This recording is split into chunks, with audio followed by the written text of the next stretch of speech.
কান্নাকাটি বন্ধ করো। যে যাওয়ার সে চলে গেছে, এখন কান্নাকাটি করলে কি তারে ফেরত পাইবা? এটা তুই কি কর বাবা? আমার স্বামী মরে গেছে, সে কোনোদিন ফেরত আইব না। আচ্ছা আমি কান্দব না? হ্যাঁ মা, তোমার কি ধারণা তুমি কান্নাকাটি করলে আব্বা ফেরত আসবে? আসবে না তো, এই সমস্ত বাদ দাও তো। এই মৌলভী সাহেব, আপনি একটা কাজ করুন, তাদের জানাবার ব্যবস্থা করুন। আমার কিন্তু হাতে সময় নেই, মাত্র 2 ঘন্টা সময় নিয়ে আসছি আমি। আমার ঢাকায় ফিরে একটা মিটিং আছে। আমারও বসের সাথে একটা মিটিং আছে রাতের বেলায়, তাড়াতাড়ি যাইতে হইব। আমার বেশি হাতে সময় নাই, আমি বেশিক্ষণ থাকতে পারবো না। তাড়াতাড়ি জানাজার ব্যবস্থা করেন। হ্যাঁ, আর সিটি কাকা খবর কোথায় করছে? ওই রাস্তার পাশে তোমার যে জমিটা আছে না, তোমার আব্বা বলছে ওইখানে ওনারে কবর দিতে, ওইখানেই কবর করছে। আপনার কি মাথা খারাপ হয়ে গেছে? ওই জমির যে দাম, আমি তো চিন্তা ভাবনা করছি আগামী বছর ওইখানে একটা মার্কেট করবো, দোকান ভাড়া দিব। ওইখানে যদি আপনারে কবর দেন, তাহলে ওই জায়গাটা তো কবরস্থান হয়ে যাবে। না না না না না, ওই জায়গায় আপনারে কবর দেওয়া যাবে না, অন্য জায়গায় ব্যবস্থা করেন। বাজান, তুই কি বলতেছস?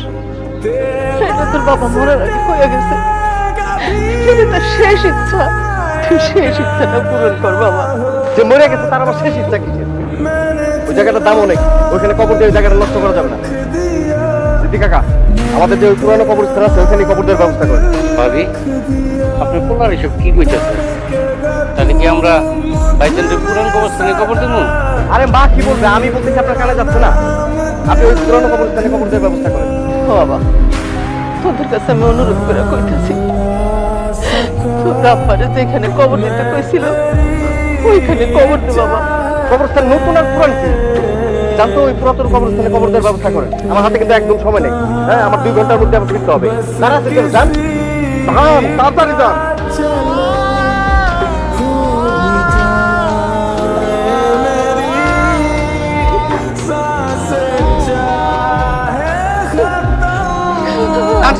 ভাইজান খবরদার, আমার জমানো টাকা কিন্তু তুমি একলা নিতে পারবে না। এখানে অর্ধেক ভাগ আমার, আমারটা আমার বুঝে দাও। আরে দিতাছি, এত উতলা হয়ে গেছে টাকা আমি একলা খাবো না।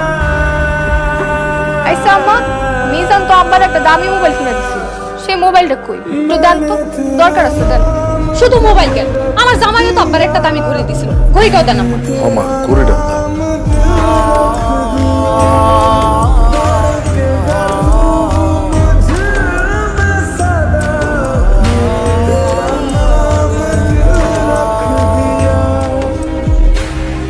ভাইজান, ওই একটা কাজ করো, তুমি যেহেতু আব্বার ঘড়িটা দিছিলে, ঘড়িটা তুমি রেখে দাও। মোবাইলটা তো আমার টাকার কিনা, মোবাইলটা আমার। ঠিক আছে, লয়ে যা তুমি। টাকাটা ভাগ করো, টাকাটা ওর থেকে আমার দাও। গুনো কত আছে? বাবারে দিতাছি, এত অধৈর্য হয়ে গেছে।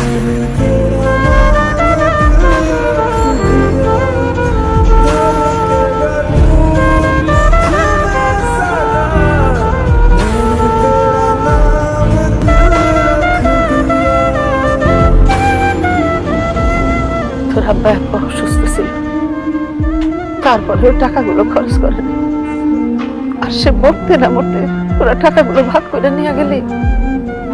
বড় পোলা একটা ঘড়ি দিছস, ছোট পোলা একটা মোবাইল দিছস, সেটা মরতে না মরতে সেইটাও নিয়ে গেছস। বাপের জন্য তো এক ফোঁটা চোখের পানিও তোদের ফেলাইতে দেখলাম না। আসলে কি তোরা আমাদের সন্তান? আসলে কি বাকিটা তোদের বাপ ছিল? এটাও চন্দ্র লাগতেছে। ভাইজান, তোমরা এত খারাপ, এত নিষ্ঠুর, তোমার কলিজা তো পাথরের থেকেও বেশি খারাপ। আব্বারই টাকায় তোমরা হাত দিলা কেমনে? তোমার বিবেক কি একটু বাধা দেয় নাই? বিবেক বাধা দেওয়ার কি আছে? বাপের টাকা আমরা 2 ভাই ভাগ করে নিচ্ছি, আমরা কি চুরি করছি নাকি? এই চলো তো এখান থেকে, চলো। এখানে থাকলে তোমার বইয়ের টাকা ভাগ চাইবো, চলো আসো। কি হলো, তুমি খারাপ আছো কেন? তুমি কি তোমার টাকার ভাগ তোমার বইনে দিবা নাকি?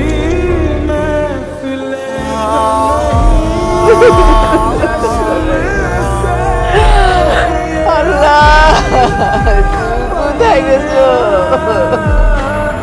তুমি কোথায় গেছো? তুমি আমার কাছে নিয়ে যাও, আমি আর পারতেছি না এগুলো করতে।